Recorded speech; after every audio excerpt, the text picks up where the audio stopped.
तिमिरान्धस्य ज्ञानाञ्जनशलाकया चक्षुरुन्मीलितं येन तस्मै श्रीगुरवे अन्धाकल्पतरुभ्यश्च कृपासिन्धुभ्यैव च पतितानां पावनेभ्यो वैष्णवेभ्यो नमो महावदन्याय कृष्णप्रेमप्रदायते कृष्णाय कृष्णचैतन्यनाम्ने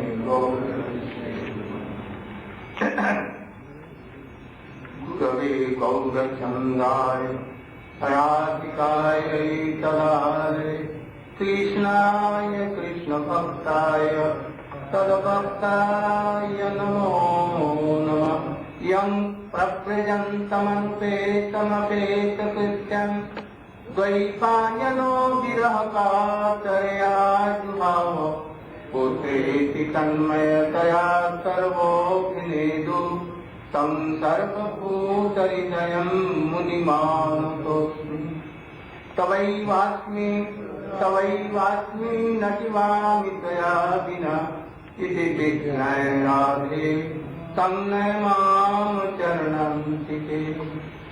भक्त्या विहीना अपराधनक्षये चित्वाच्च कामादितरङ्गमध्ये कृपामयीं त्वां शरणं प्रपन्ना वृन्दे नमस्ते चरणामृते। My koti heart touching Dandat Pranam in the lotus feet of my spiritual Guru Padma, Om Vishnu Pad, Sri Srimad Bhakti Prajnana Vishnu. And also in the lotus feet of Sri Bhakti Vedanta, my Shiksha Guru, Om Vishnu Pad, Sri Srimad Bhakti Vedanta. Now we should come to our subject, that Narad, Devarsi Narad, gave some suggestion to Vyasa and he followed. So, on the western side of Saraswati Nadi, he sat in meditation and he took his mind from body and mind took in Atma, and he became totally Sharanagata, first to Gurudev and then to Krishna, and began to meditate. Oh Krishna, I want that our whole pastimes should come in my mind. I must see them as it is going on, in present. And at once it became reality. Isha apashyat purnancha maya Bhakti Yuge Manasi Samyak Pandityamale Apashyat Purusham Purnam Mayan Sajada Pakshya. He saw, oh Prajanjanandana, very beautiful, peacock feather, Pitambar bird, Vajayanti Mala, all cowherd boys. Oh, very fine. And he saw Purna Shakti, Radhika. He also saw Father Nanda and Jashoda Maya, all Sakha, all associates of Vrindavan. Vrindavan very beautiful. And he saw how Devaki was pregnant and at the same time Jashoda.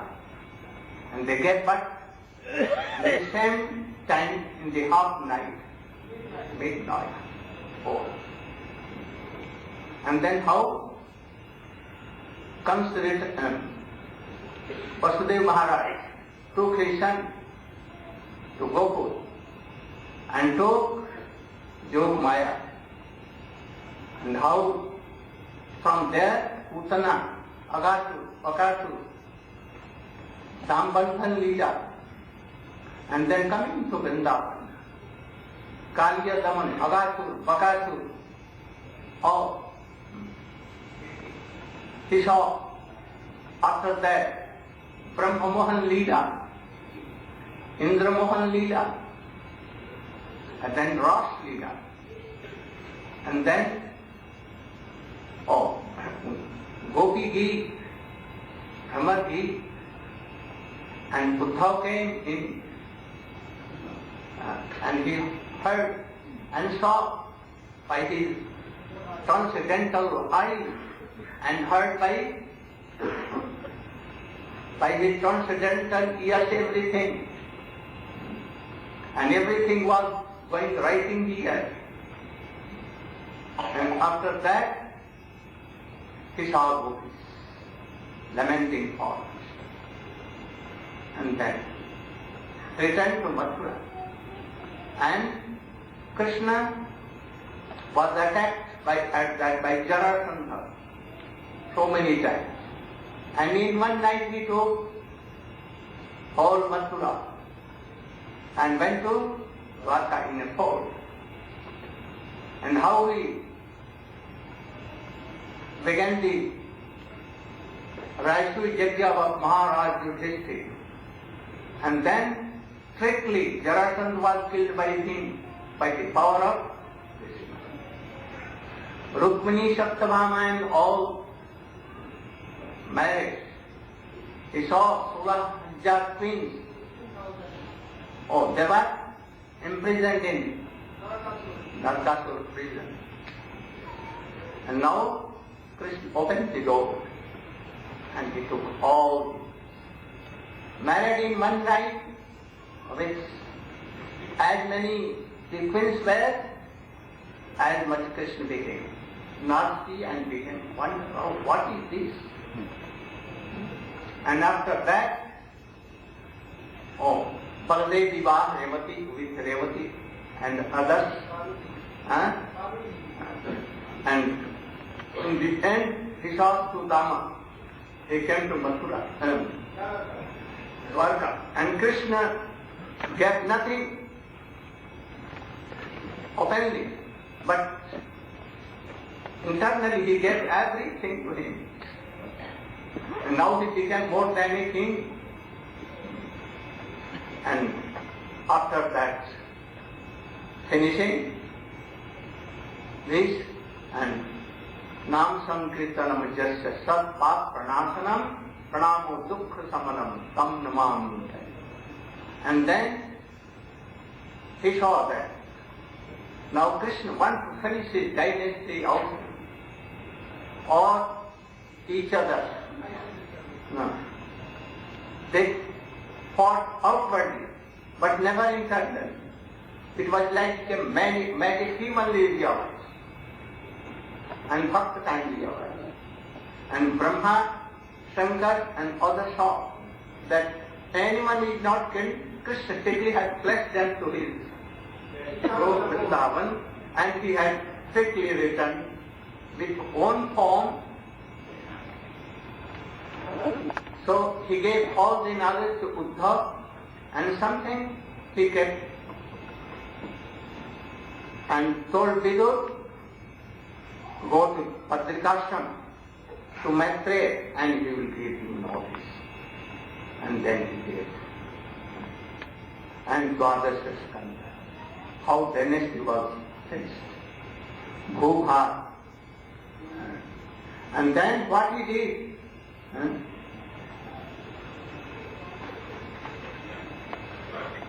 He also saw Maya Devi, who was behind Krishna, not in front, because she was sent somewhere. Because he is covering their souls with Trigunatric, the and mind. And Jeev is superior than Maya. This Maya, not Yog Maya, Mahamaya. But even he is controlled by Maya.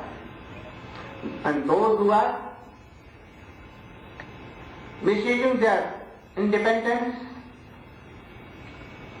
they are coming from marginal line to this world. And those who are very fortunate, by the mercy of Krishna, by good association, they are returning to their home, Guru Vrindavan. And anarthopasamam, sakshat bhakt yoga madhokya, lokasya ajanito vidvan sakresha. He saw that all persons are not crushed. In their heart, there are so many others. And they don't want to return anywhere. They want to enjoy Maya. So, for them, he wrote all what he saw in his samadhi. Lokasya ajanato, those who don't know all these things, for them, Shaswata Sankita means Samadhi Grantha Srimad Bhagavatam.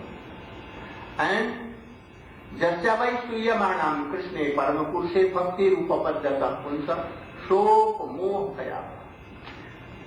If anyone hears that Samadhi Bhasa, Samadhi Grantha Srimad Bhagavatam, the glorification of Krishna and the teachings of Krishna, Krishna Parampurushe Bhakti will come. Prema Bhakti will come.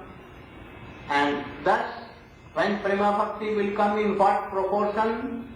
According to that Tartamya. So more bhaya of this world will go. And anyhow he attracted his son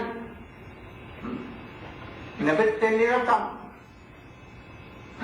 There has nothing to do with this world. So I totally detached from this world. But anyhow he attracted. And he taught him all Srimad Bhagavatam. Though he was Atmaram Sukdev Goswami, but by the sweet pastimes of Krishna, he was so much attracted that he never used to be at a place for 5 minutes even, and now for so many long time he was with his Gurudev, Father Vyasadeva. And then they had some doubt. How it was possible that Sukdev Goswami was Atmaram and never waited 5 minutes, more than 5 minutes, go to Hangal. And he was there and he learned Srimad Bhagavatam, a very big book, and then he told Swami, Atmaramasya Muneyo Urugantha Urukrame Ahat Kurvanta hai Tusam Bhakti Itam Bhuta. The qualities of Krishna, the glorification of Krishna is so sweet that even Atmaram can be attracted. No doubt, no wonder that Sukdev Goswami began to come to Vyasadeva, his father, and he learned everything. Now, we should follow what process followed Vyasadeva. What? First he had strong belief in his Gurudev. No doubt. And what he told he followed. So we should try like that.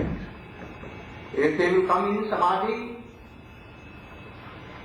you can realize all these things. Don't think that it is impossible. Anyone can do like this, by the mercy.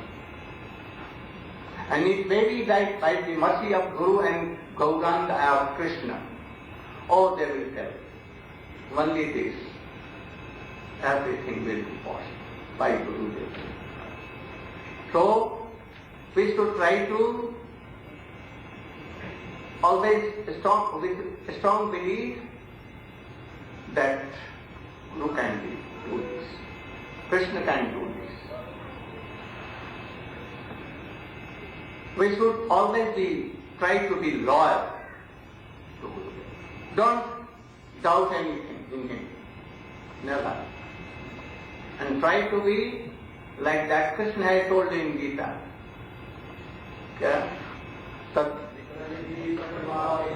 Pariprasnena sevaya upadeshanate jnanam.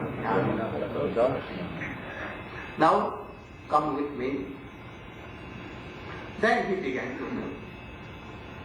Sutta Goswami, or Sukadeva Goswami to Parikshit, and Sut to Sauna, and Sanak Sanandan to Narayana. Oh, there are so many. So many bhaktas, so many, and all are transcendental. All are transcendental. He began to tell that Mahabharata battle was about to be finished. He killed all the brothers of Duryodhana, especially Dursasana. And he, what did he? Oh, and by that blood, he gave it to Draupadi and she binded the case.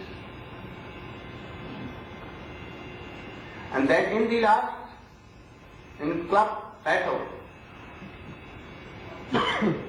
by the power of Krishna, by suggestion of Krishna, Bhim gave a club on his knee. Oh, you wanted to that Draupadi should sit naked here, so I will face it.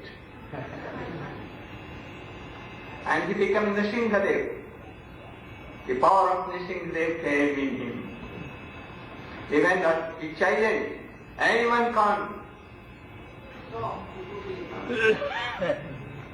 When Arjuna took his bow and arrow, Krishna told, oh, be silent today. I have given him power of Nrsimhadev. You cannot, myself cannot do anything. Be silent.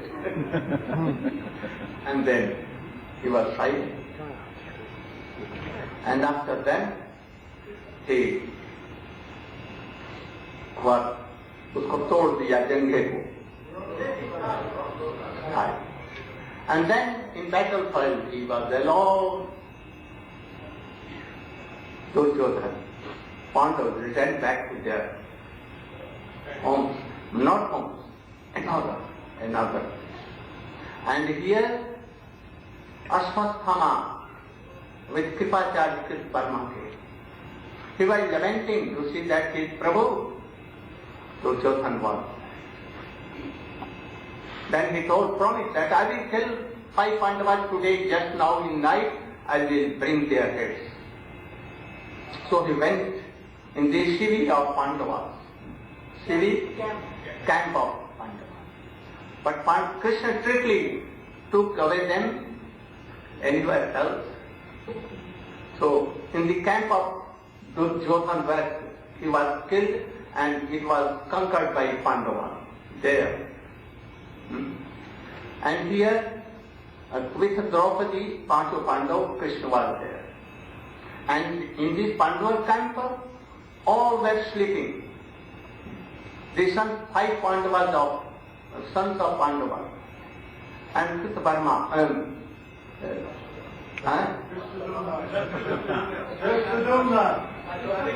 Duryodhana who killed Dronacharya, and all army, rest army was sleeping. And anyhow, by the power of Shankar, Ashwasthama went there. And when they were sleeping, he killed all. He killed 5 Pandava sons and took their heads and happily came to Duryodhana. And he gave that, I have cut the heads of Pandavas. And Duryodhana saw, oh, what you have done? You have finished my Vansh even, dynasty even, and not head. But I cannot give you all. Anyhow, oh, be away from me. And thus they knew that I have not killed Pandavas. And then he was going. He was trying to escape anywhere, anyhow. But Arjuna went, returned to camp and saw his sons are killed and all others are there. Then he became very curious and he take a pratigya, oh, I will kill Ashwasthama. Where he will be, any world in the sky, in Patal, in anywhere he will be, I will kill him. So, and then he took his Gandhi and rubbed chariot and given to Sir. And he, Ashwasthama saw, oh, Arjuna has come, what to do? Then he shooted from Mars. But he did not know how to return. His father never taught him. But to Arjuna he knew. Then Arjuna wanted, he asked Krishna what to do, and all with Brahmastra, you should stop. Then he did. And then he caught Ashwasthama and he tightened in his ruff with ropes and brought it to Krishna told, why you are not killing him? His Atitaya has killed all. Terror. All you must kill. Then told, I want to kill at once. You should kill him. Krishna also told. But Arjuna was thinking something. Was an intelligent person. He gave Ashwasthama in the lotus feet of Draupadi. Now he knows. You can give him any punishment as you like. Then she began to wait. I have lost my 4 or 5 sons by this cruel person. But if you are killing him, then his wife and mother will weep as I am weeping. So don't kill. Give up. He should repent himself. Don't. But Arjuna told that, what I have told that you should kill, you have promised that I will kill. Him is also telling what to do. Then Krishna Arjuna knew and he saved his and took money here was jewel one. Now he became Apamani and money was taken. So now he was Tejheen. No power anymore. No power. Tejheen means मुख पर कोई शोभा नहीं थी. And he said free. Then at once he thought that I am so much insulted by them. So Uttara, the wife of Abhimanyu, in Om she had Parikshit Maharaj. 10 months. She was going to, but in the meantime, Ashwasthama with Brahmastra He wanted to kill their son also. And he shooted. And she ran after Krishna. Krishna, Krishna, save me. Rakshamam, Rakshamam, Trahi, Trahi. I'm taking your shelter. Kunti, Draupadi, all running came to Krishna. And Krishna, what did? In one form, he went into the hump of Uttara, and with his club, shaped like Angusta Parima, Chaturbhuj, Pitambardhari, and with a club, he set Parikshit and उसको शांत कर दिया ब्रह्मास्त्र को. उसको शांत कर दिया. शांत उसका जो तेज था उसको खत्म. And then Krishna came out. At that time Parikshit was boy, but he was thinking, oh, who is this person? Who is this person? So he is called Parikshit. Examining everyone, oh, that person who saved me in my mother's home, oh, where is he, like that. So, Mahabharata. Thus, after this, Parikshit Maharaj came from the womb of one Kirtan. So that's something.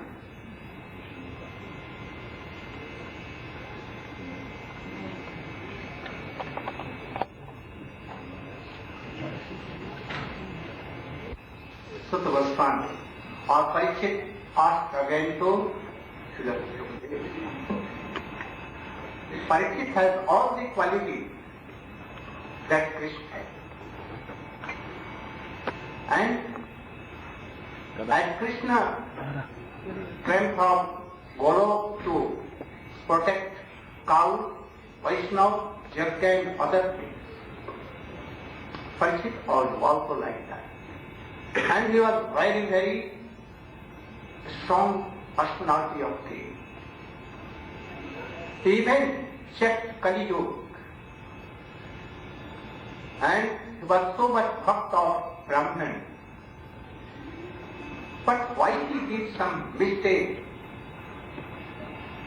that the son of that Swami Rishi caused him, that after 7 days a Takshak, poisonous snake will come and bite him. Why? And he told, I think that this was the desire of Krishna himself.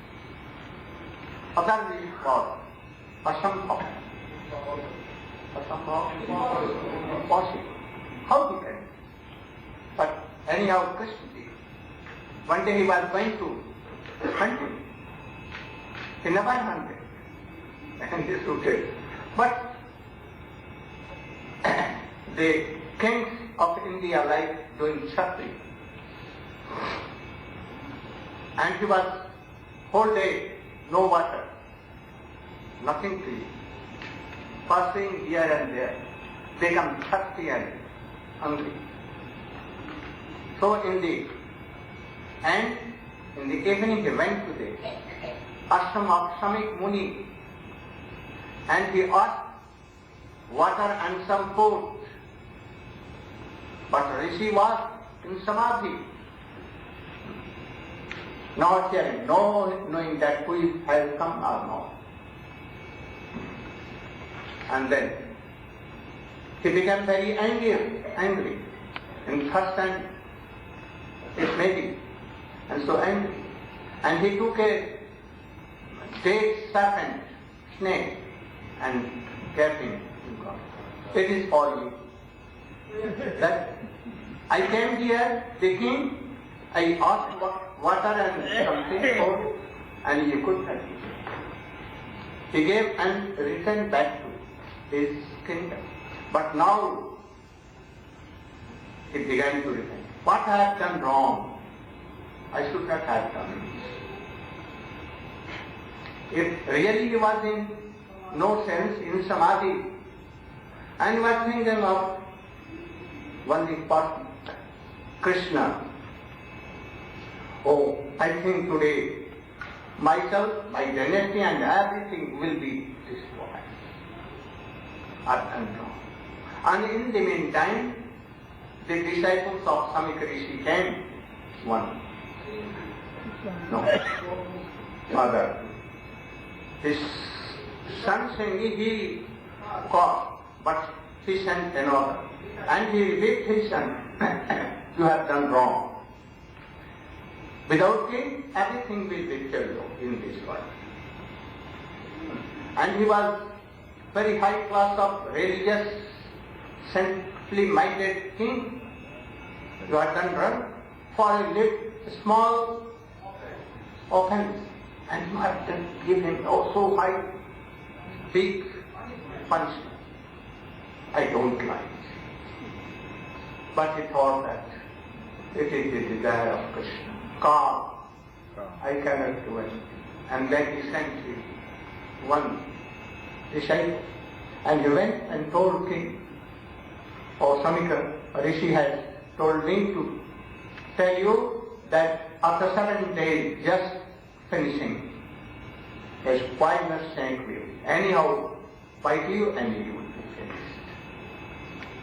At once he gave his crown, royal dresses and everything, and he gave kingdom to his son Janmeja, and he went on the Ganges side, and he sat facing north, and he left his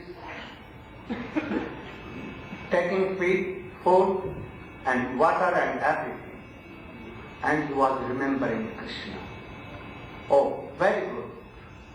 I'm not this way. I was so much involved in Grihasti as we are. Now involved. Now Krishna has given a chance.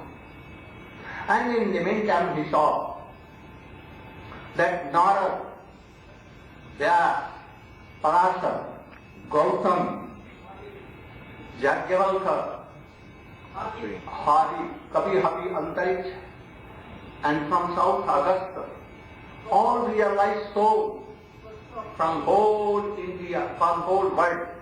At once, in a moment they came. How they came? Oh, they know how. No telephone, nothing, and they knew. And all came. And then he began to tell Parikshit Maharaj, who tells that a cause has come to me? Jesam darsana sudhant vai griha tesam person unam. Oh, these munis more than Krishna. And they have come all together here. I am taking their darshan. I am speaking with them. And they can do that if they wish, by course will go. But even they have come. So it is not a cause, but it is a benediction for them. And then he asked. In the meantime, Sukadeva Goswami came and he asked 2 questions. First, what is the duty of a person who is going to die just now? And what is the duty of a person who will die? And then he begins Srimad Bhagavatam. Go Premanande. Thus Srimad Bhagavatam began. Now, there are so many teachings of Kapil Dev and so many things. How Vidu came after battle, Mahabharata battle, and he met with Dhritarashtra and Gandhari and told, why you are here? Him is giving you like dogs something to eat. What you want? Your 100 sons and so many all are killed now. What you want to see more? Then he told, what can I do? I am blind. Oh, at once come with me. And in the midnight, he took the cross with him and confessed. No. Abhi can't something to give Mother Dekla. Not fully. And he took them in the way to Haridwar, and more he went, more Rishikesh, more dense forest. And there he told Dhritarashtra, take your mind from your body. And mind, so you should be go to Krishna. Forget everything. And in the meantime, after 7 days, fire came. And forest fire. And he was like to ashes. Both. And they were and liberated. Because they have given their soul and mind to Krishna. There are so many more teachings of the Buddha. So I want to tell some sweet pastimes of Krishna also. So I am coming gradually. You should know. No. Like Shahrukh, they are packing here, not pressure. Even Arjuna, Pandavas and Draupadi are doing austerities in Radhapur.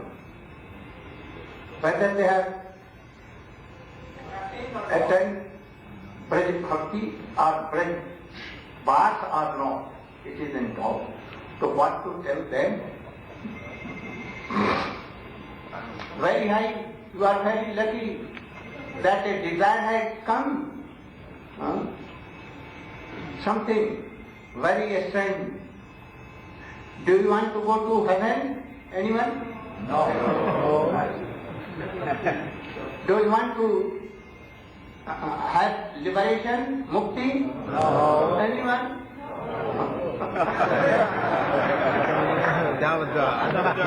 After that, do you want to be the associates of Ramchandra? No. Oh, one.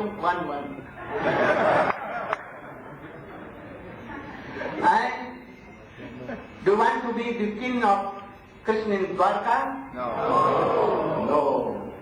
And do you want to be in Vrindavan like friends? No. No. Like Mother Yashoda and Nanda Baba? No. Only like Gopi.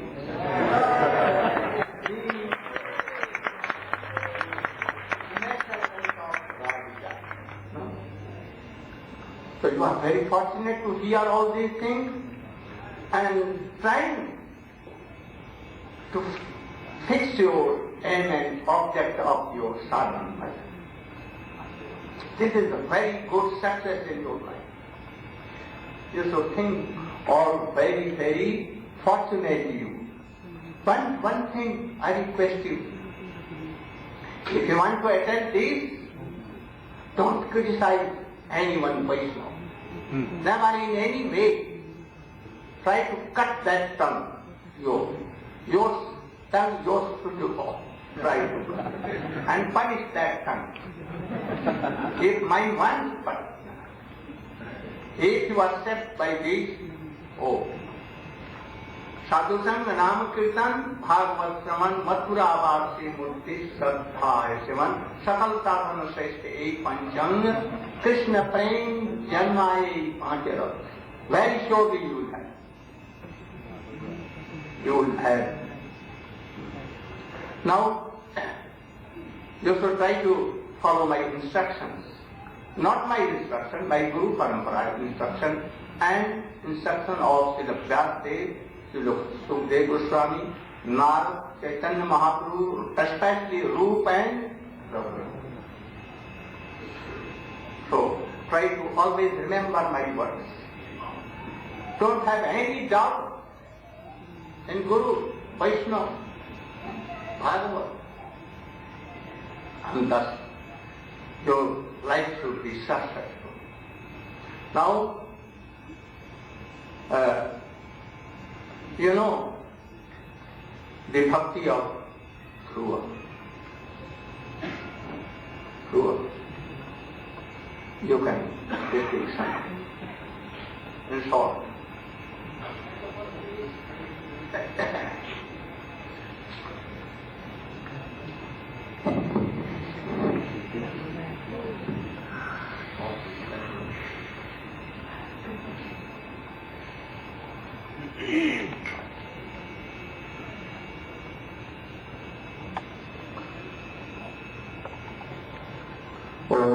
Nirandasya Dhyananjanashalakaya Chakshurunmilitam Yena Tasmai Sri Gurave Namaha. In this great literature, the Grantharaj, the king of all Shastras, Srimad Bhagavatam, there are many teachings, many upakhyans, many histories of great devotees, how they have performed their sadhan bhajan and the various attainments that they have gotten as a result. So, in gradual progressive way, the Srimad Bhagavatam is giving these various histories of the universe. One of them is the history of Dhruva Maharaj. So this is in the 4th canto of the Srimad Bhagavatam, describing that Dhruva Maharaj, he was the son of King Uttanapad, and he was in the dynasty of Swayambhuva Manu. So at the very beginning of the universe, these great personalities, like Prajapatis, they were the sons of Brahmaji, and they populated the whole universe. So Dhruva Maharaj took birth from King Uttanapad, and King Uttanapad had 2 wives, Suruchi and Suniti. And Suniti was the mother of Dhruva Maharaj. But actually King Uttanapad, he had a more favor toward his wife Suruchi. So one day, when Dhruva Maharaj came to the court of King Uttanapad, he came there and he wanted to sit on the lap of his father. But actually Suruchi was standing nearby, the stepmother. And she rebuked little boy Dhruva, who at that time was only 5 years old, and she told him, "You cannot sit on the lap of your father, because you have not come from my womb. Only if you come from my womb, then you can sit on the lap of your father." When Dhruva, as a young boy, heard this, he became very upset within his heart. Dhruva was actually from the Kshatriya dynasty, and when Kshatriyas are insulted, it is very difficult. Like if someone steps onto a snake, suddenly the snake will rear its head. So in the same way, Dhruva, he became very insulted by this. And then he ran, crying tears, to his mother Suniti, and he told his mother why this has happened. And his mother told that it is true, your father is more favored toward Suruchi. But actually you should know that only the Supreme Personality of Godhead, he can fulfill all of your desires. Dhruva Maharaj, at that time, he became very determined. He wanted to attain a kingdom even greater than his father and his grandfather. He wanted to rule the entire universe. So this desire rose up within his heart. And his mother gave him some instruction that if you want to fulfill your desire, because she was a very religious lady, she was very dharmic, and she was also a devotee of the Supreme Lord. So she told that if you want to fulfill your desire, then you'll have to satisfy the Supreme Lord. And Dhruva Maharaj, he asked, where can I locate him? Where can I find him? She told that many rishis, many saints, they go to the forest and they absorb themselves very deeply in meditations and yoga, and there they gain darshan of the Supreme Lord. So at that moment, Dhruva Maharaj, with very great determination, he immediately left the palace and he began to go into the forest. Along the way, as he came towards the forest, Sri Narayana Muni, the great sage, the great spiritual master, as Srila Gurudev told us, of so many great devotees in the universe, he suddenly appeared there in front of Dhruva Maharaj. And he asked him, where are you going? Oh, he told, I'm going to the forest. I want to see the Supreme Lord himself, Bhagavan.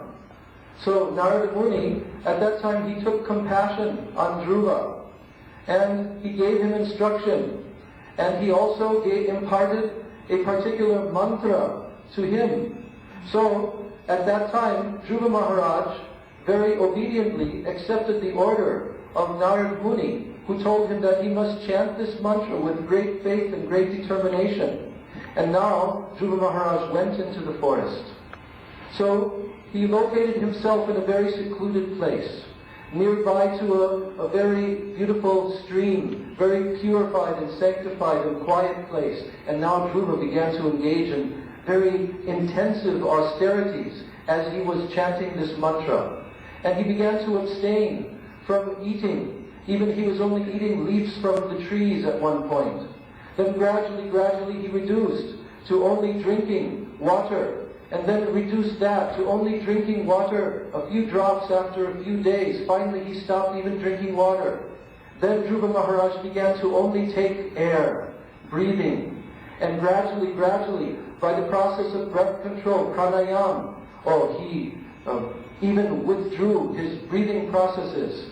And at that point, when Dhruva Maharaj, after 6 months of doing these intense austerities and completely absorbed in chanting his mantra, the whole universe was feeling even choked by his austerity. So suddenly at that time, the Supreme Lord, Personality of Godhead, Lord Vishnu, Lord Narayana, he appeared there in front of Dhruva Maharaj. And when he appeared in front of Dhruva, suddenly Dhruva Maharaj's meditation broke, and he fell in doing pranams, full obeisances before the lotus feet of Lord Vishnu. And at that time he rose up and all of his body was trembling, and he felt all ecstatic symptoms to see the Supreme Lord before himself. And now he tried to speak something, but he could not, because he was just a little boy and he was so overwhelmed. But Lord Vishnu took his conch shell, his shankha, and he touched the head of Dhruva. And now Dhruva began to offer very beautiful prayers, very eloquent, poetical mantras and prayers to the Supreme Lord. And at that time, Lord Vishnu, he told to Dhruva Maharaj, now you should ask me for any benediction. I will grant your heart's desire. So Dhruva Maharaj, although he had come into the forest with this intense desire to gain a material kingdom, great vast wealth and power, but when he saw Lord Vishnu, his heart melted, and actually he lamented very deeply within his heart that I was motivated by such a material desire, and I worshipped you for this useless material desire. Now that I have seen your lotus feet, now that I have seen your beautiful form, I realize that I don't want anything. I only want to serve your lotus feet. I also realized that my attempt to gain all of these material things was just like searching for little broken pieces of glass. But now I realize that while I was searching for these little pieces of glass, I have found a very valuable jewel. I have found your divine lotus feet. So in this way, Dhruva Maharaj told Lord Vishnu, Swamin kritartosmi varam na jate. I am fully satisfied. I don't want any kind of benediction. But then Lord Vishnu, he insisted and he told Dhruva, no, you have come to me. with this desire. I must fulfill your desire. And Dhruva Maharaj had to accept a kingdom greater than his grandfather. For 36,000 years, he had to become a king and ruler within this universe. But then Lord Vishnu gave him the benediction that after that time period, then he would be able to attain his eternal position. And within this very universe, he would be able to rule an entire Vaikuntha planet, a spiritual planet, Dhruva Loka, which is the pole star within the universe. And there Dhruva Maharaj would reside, and Lord Vishnu would be there, residing on the same planet. So he would attain this Salokya, liberation, to live on the same planet as the Supreme Lord. So in this way, Dhruva Maharaj, by his great austerities, and by following the order of his Gurudev, Narada Muni, and following his instruction to chant the mantra which he gave to him, in this way, Lord Vishnu came and he revealed himself to Dhruva. But the point that is to be learned from this upakyan, from this instruction, is that one should never approach the Lord with any kind of material desire whatsoever. It should be anya vilashita shunyam, devoid of any other desires, and only favorable, anakulyena krishnanushilanam, only favorable to the Supreme Lord for his satisfaction. But if one approaches, then you will run this risk, as Dhruva Maharaj had done. Your eternal association with the Lord and attainment of his eternal abode, it will be delayed. And you will have to accept so many temporary material benedictions within this world. So Dhruva Maharaj is listed as a bhakta within the category of the devotees of the Lord. But he had some material desires, sakam bhakta. So he worshipped the Lord with these desires. And in this way, gradually, his desires became removed by the power of the Supreme Lord and the benedictions of his Gurudev.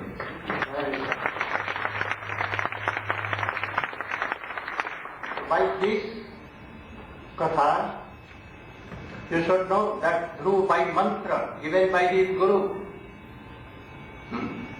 and he received that position. Why you cannot? More better, superior mantra are with you. Brahma Gayatri, and then Guru Mantra, Guru Gayatri, Gaur Mantra, Gaur Gayatri, Gopal Mantra, essence of all the mantra, and more, Kam Gayatri. And moreover, you have Harinam. So why you cannot attend? I think, he took 6 months. And very easily chanting and remembering, and if you are doing very strictly your mantra with great honor, you must be successful. But only thing that you should not want any worldly thing. Never and never. Only that, like Chatak, the water of only Swati Nakshatra. So you want only Radha Daksha. Not if Krishna coming and giving you, take this benediction, that benediction, refuse. We will die, we will not take anything but accept that. After that, Puranjan Upakhyan, very good Upakhyan. Narad told to one Maharaj, Prachin Bhai, for Vairagya. And then Bharat Charitra. How Bharat was? He left his kingdom in his young age, like a stool and urine, and he came to the forest to meditate and serve Krishna. He reached up to God. But what became? He was attacked to any deer, baby, and he lost his teeth. But you, in brief,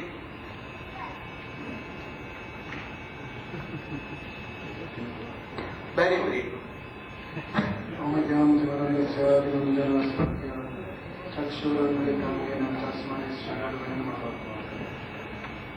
So, all of you may know that present-day India is called Bharat because it's named after the great king Bharat. So Bharat Maharaj, at the half point of his lifetime, he gave an ideal example and he renounced everything. His renunciation was very natural, and he went to the Himalayas and was performing bhajan there. His bhajan had attained such a high stage above the Himalaya, the Gandaki River. In Gandaki, where Salagram. So what a level of bhajan he had attained is described, that his heart was like a lake of bhakti ras, and inside that he would drown. As he would remember Krishna, tears would come from his eyes, his voice would choke, all the hairs on his body would stand on end. So his bhajan had reached such a high level. So one day, very quickly, one female deer, doe who was heavily pregnant, she was running from the chase of a tiger. And as she left her body on the side of the river, the baby deer was born and was floating down the river, and with her eyes she was looking, "Oh Bharat Maharaj, what type of sadhu are you? You cannot even have mercy on my son." So Bharat Maharaj, he picked the baby deer out of the water and began to protect it. So he began picking pieces of grass and feeding to the deer. He began nourishing, protecting. Nighttime he would sleep with it. In fact, he became so much absorbed in contemplation and with affection to the deer, his meditation and sadhana bhajan was completely destroyed.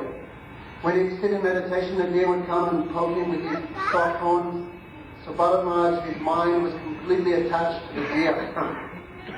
So one day the baby deer, she saw the big deer running in the forest. He left Bharat Maharaj and ran to the forest.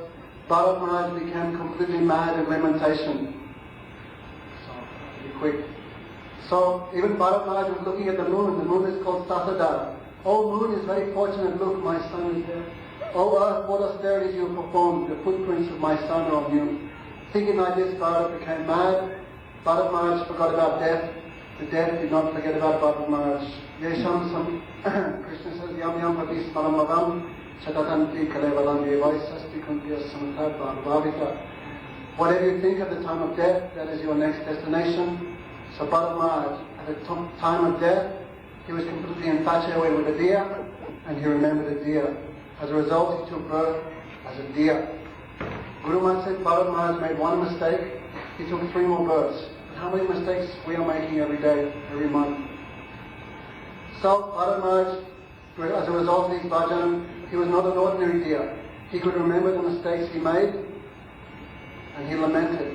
He would never associate with other deer, and at a young age he ran away from his mother and lived near the ashram of the sadhus and was always hearing Harikatha, and he waited when this body would be finished. So next birth, he took birth in a Brahmin family.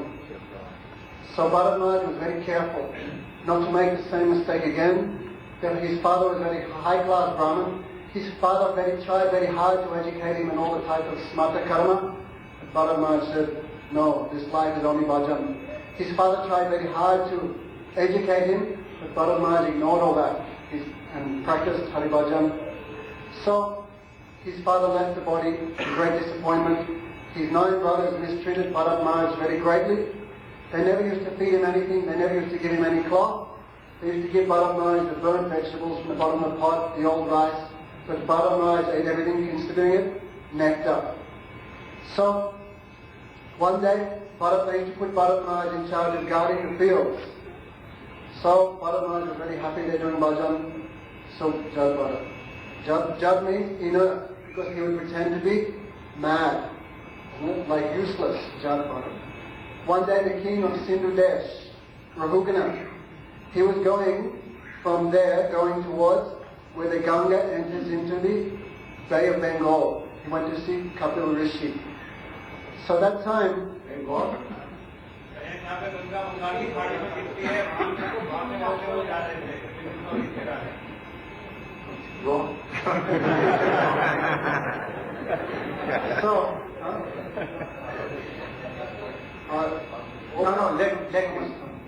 So Bharat Maharaj, the king Rahuganath, was being carried on his palanquin, and and one of the carriers, he was injured, so they needed a spare tire. All they saw Bharat Maharaj was very powerful, very strong, and by force, even though Bharat Maharaj was so exalted, he was not fit for that work, by force they made him carry the palanquin. But Bharat Maharaj, he never gave up his character.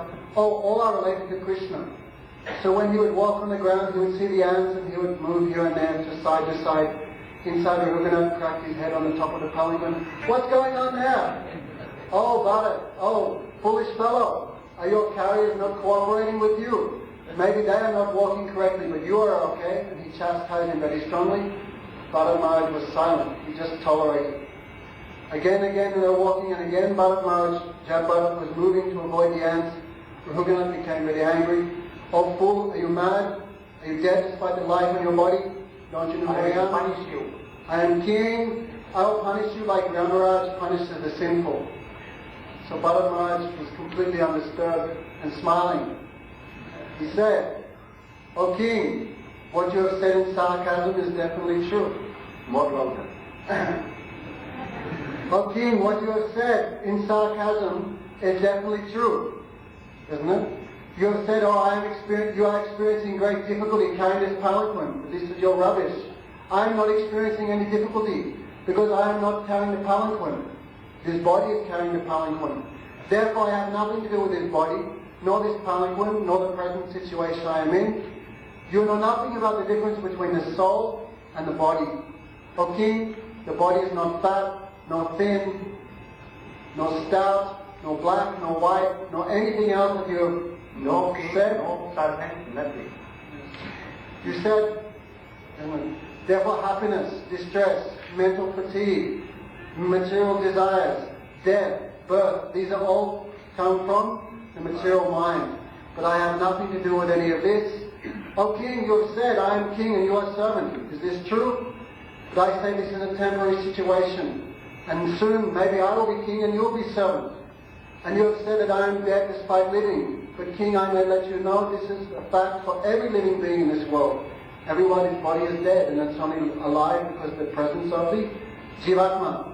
O king, you have said that I am mad despite living. But you should know that I am not mad. I am perfected, liberated soul, servant of the Supreme Lord. And if you think I am mad and punishing me, what's the use of your punishment? Like beating a dead horse is no benefit. O king, you have given me so nice instructions. What should I do? Shall I carry your palanquin again? So Bharat, the king of Raghunath, became very afraid.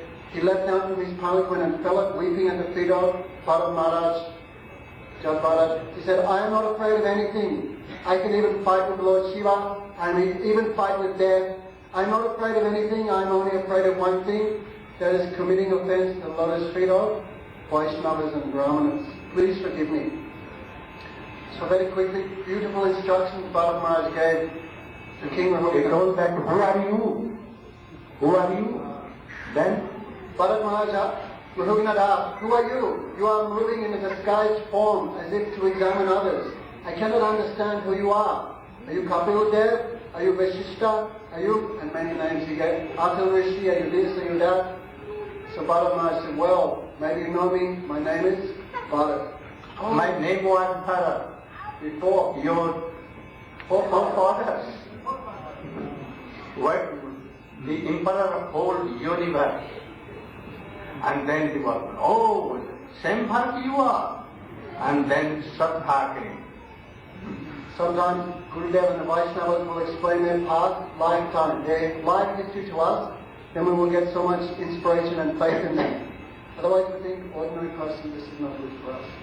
So, but Raghunath Maharaj said, I cannot understand what you say. You say there's no relationship between the body and the soul. But I think this is not true. Like if you have a pot of khichdi, pot of rice, the fire heats the pot boils the water, and the water boils the rice. So I think in the same way there is a relationship between the body and the mind, and the body and the soul. The body suffers, the mind experiences pain and pleasure, and then the Atma thinks, I am happy, I am suffering. So then Bharat Maharaj, he said, O king, you are speaking very foolishly. You have no experience whatsoever. Don't you know this? The only cause of happiness and distress, the only cause which causes the living entity to move through the 8,400,000 different species of life, there is only one cause, that is the mind. The mind is like an uncontrolled elephant. Therefore he drags the living entity through the different species of life. Therefore, King, you should try to control this stupid mind. This mind is very wicked, very difficult to control. Even a yogi, like a hunter who captures a deer and ties him very tightly, in the same way, even a yogi who has controlled the mind, he will never trust the mind. Therefore, like a lamp, when the wick is too long or too short, it gives insufficient light or much smoke is produced. But when the lamp is perfectly trimmed, that same lamp is the cause of illumination. In the same way, Bharat Maharaj, when his mind is attached to the three modes of nature, the mind is the cause of repeated birth and death. And the same mind, when attached to the feet of Hari Guru Vaishnava, that same mind is the cause of liberation. So Rahuganath Maharaj said, Gurudev, everything you're saying is very nice. I cannot understand, I cannot realize it. So at that time Rahuganath Maharaj said, of course, there's only one way you can realize that. By Rahuganath tapassana jati nachagyan nirvona krihatva nachandisya naiva jalagya surya bina mahapada rajo vishekam. Famous verse.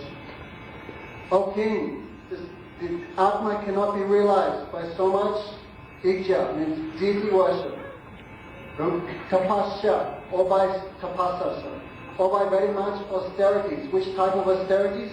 Julagya surya. Julagya means some yogis in the winter time they submerge themselves up to the neck in the freezing cold waters and do meditation. Or they sit themselves amongst the Panchagni, 4 fires on either side, and in the midday sun they meditate.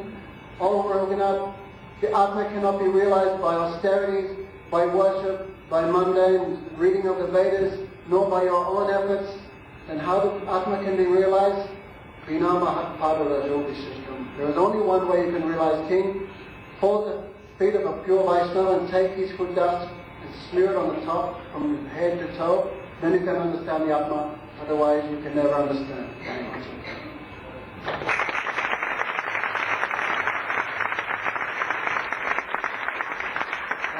Teaching, especially so many things, it's but two from Bhakti. Don't be attached to anything. You can do your duty only, but don't be attached to anything in this world, even to your wife, your husband, children, or animals like dogs and cats and catfish. Otherwise you have to come in the form of cats and dogs. And one thing more, at the time of death, what was remembering only dear, dear, dear, where he went. And so he came in the form of deer. So if at the time of death you are meditating Radha and Krishna and his associates, why you can be that like that? You must. Very easily you can. So from beginning, now you should try to always remember Krishna and his devotees. Very easily you can be the associate of Krishna. Then Maharaj Parikshit has something here, feeling that I have done some mistake, I have done some aparad on Rishi, Shamik Rishi. So knowing this, Sukadeva Goswami said, don't be hopeless or don't think like so. Even a durachari, characterless, drunkard, and useless person like Ajami, he only called his son, he has kept his son name Narayana. And what became? He went to Vaikuntha.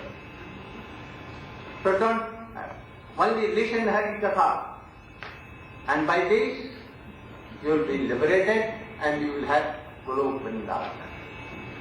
So In brief, oh Prabhu, what name? Oh, Radhakant Prabhu. Can you tell Ajami? No?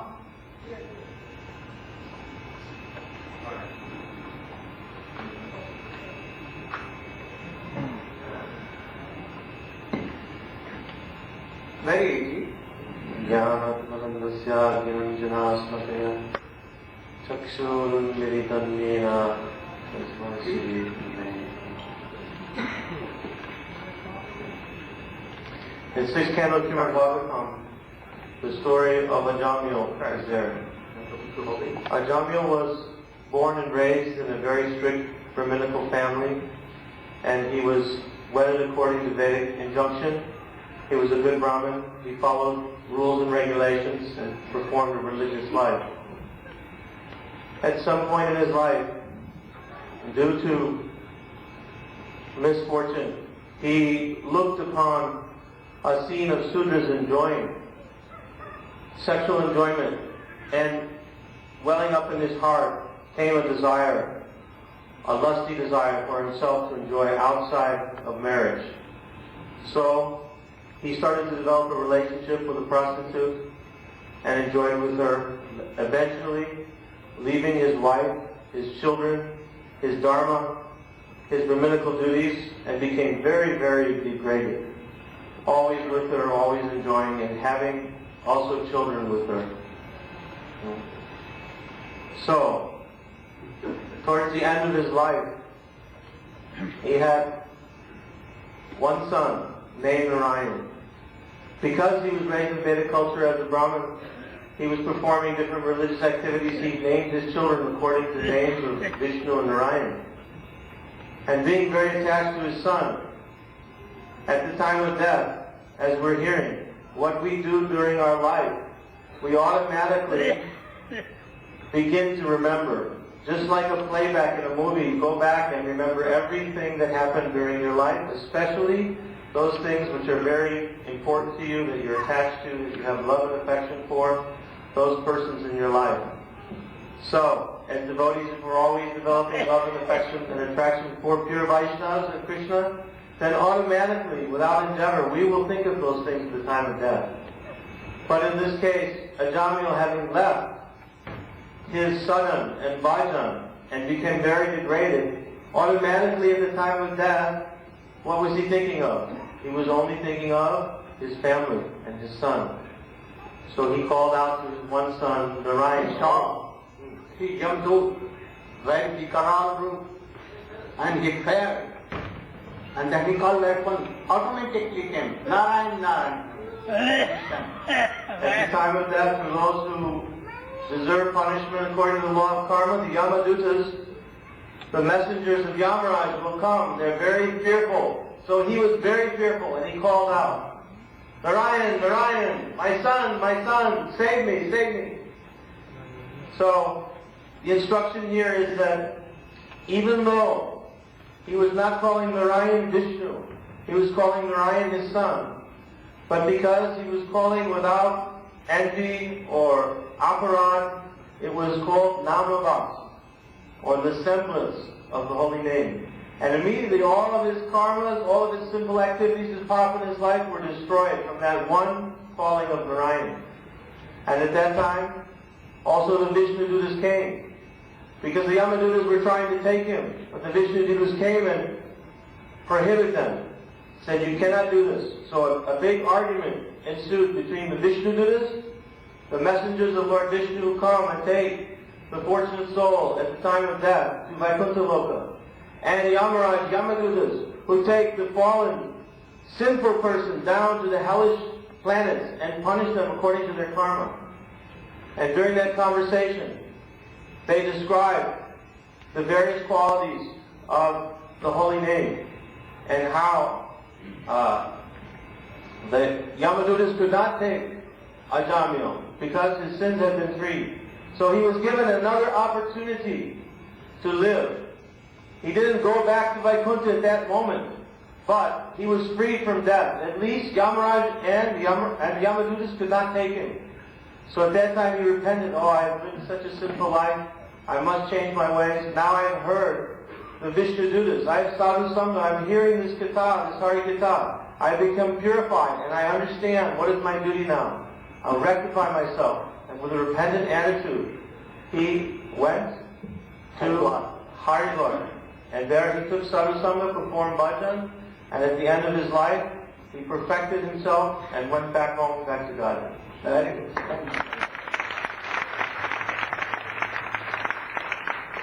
So, if anyone will chant Hare Krishna at the time of day,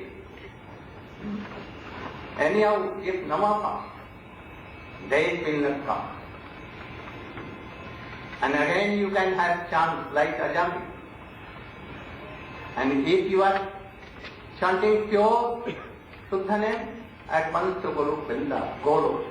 And with love and affection in the guidance of Rupa Goswami, then not to even Golu or direct to Vrindavan. So you should chant and remember Krishna. After that he told how Jai Vijay was very high class of associate of Narayana.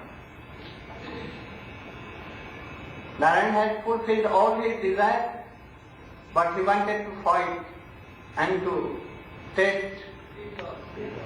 So at once this came that anyhow, if you will be demon, even we will fulfill the desire of my Prabhu. At once Krishna inspired Chaturpasan, and they came and they checked him not to come to the Narayana, and they caused. And then when Krishna took his Maya, both began to learn why he had done. But for 3 Janmas, like that. Oh, they first began Hiranyakashipu, Hiranyaksha, then Raman, Kumbhkarna, and in third Dantabhakra and Sisipati. And by Krishna, they were totally, and they went to Nagpur. Here, in this story, he told Prahlad Maharaj. In brief, you should tell his charitra and his last teachings.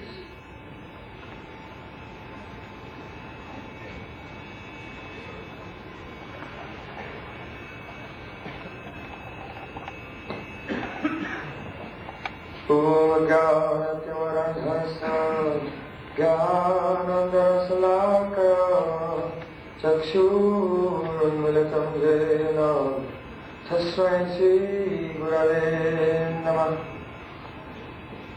Srila Gurudev ordered me to speak in brief about the life history and the teachings of Sri Prahlad Maharaj. So perhaps you know that on the passing away of Hiranyaksha, the brother of Hiranyakashipu, he pacified the weeping family members. And he told them, oh, we are not this physical body, and that there's no need to weep for those who have passed away, because this weeping will not bring them back. And in this way he pacified them. But then he himself, he went away and made a vow, I will kill him. That person who has killed my brother, and I will take over the whole universe. So he was a hypocrite. He said one thing by his mouth, and in his own life he did the exact opposite. So when Hiranyakashipu, he left his home and went to the valley of Mandara Mountain there to perform austerities for many years, standing on the tips of his toes and his arms in the air. At that time, he did austerities for thousands of years, and he was thinking, by this I will become so powerful. But you know that Krishna, he is always 2 steps ahead at least of everyone else. So even though Hiranyakashipu had made a plan how to become so powerful, even before he went to the forest, Krishna had already arranged that in the womb of his wife, Prahlad Maharaj had appeared, who would be the very cause of his downfall before he started his uprising. So Krishna is very intelligent. So then, while he was away doing austerities, Indra and the Devatas, they came and they kidnapped the wife of Hiranyakashipu, because they thought, now she's pregnant, another demon will come in her womb, so kill him before he's born.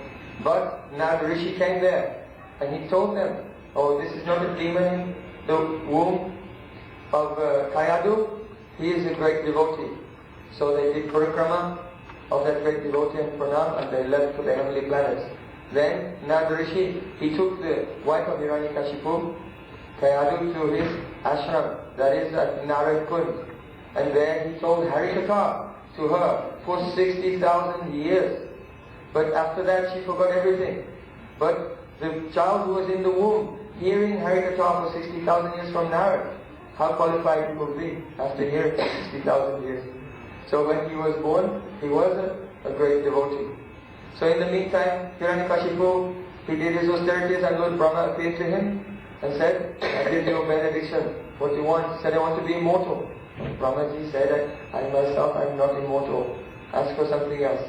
Then you give me the benediction that I will not be killed in the day or the night, in any month, or if I should not be killed on the land or in the air or in the sky, or by any weapon or by any human being or animal or any creature created by you, which is everyone in the whole universe.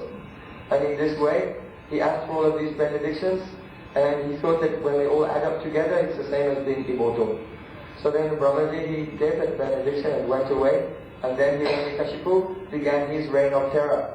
At once he attacked the heavenly planets, he kicked Indra out from his throne, all the demigods ran away and were hiding here and there in the universe, and for sitting on the throne of Indra, he began to control the whole universe.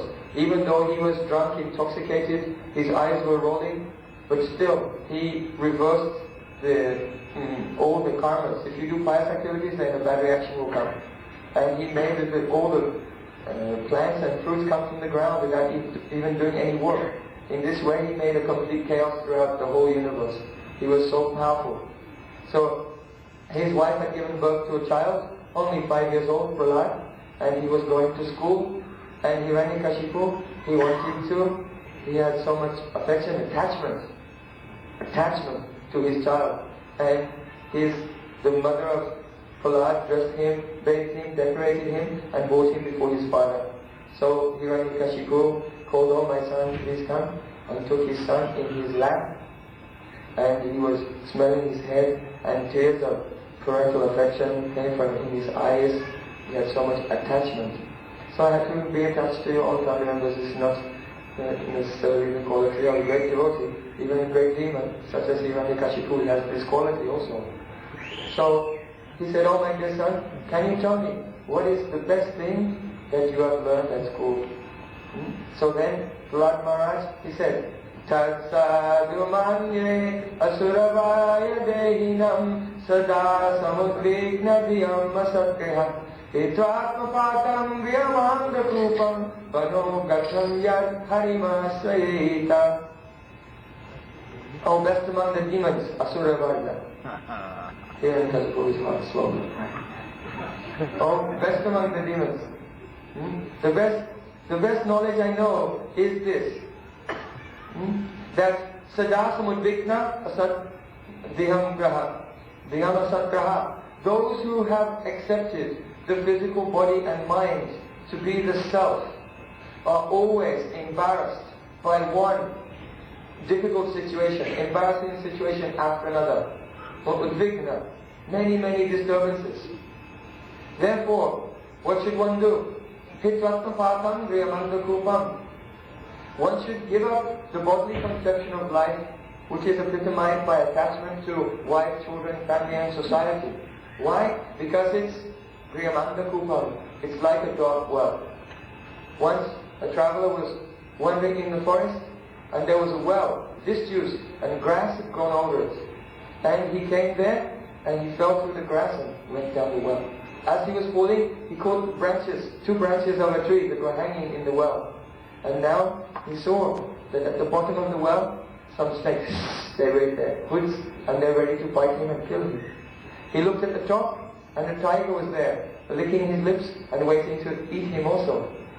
And he was hanging from two branches. But from the side of the well, two rats came out, one black and one white. And they came and they began to chew on the branches that he was hanging from it. So death and danger was all around him. And at that time, in the tree above, there was a beehive.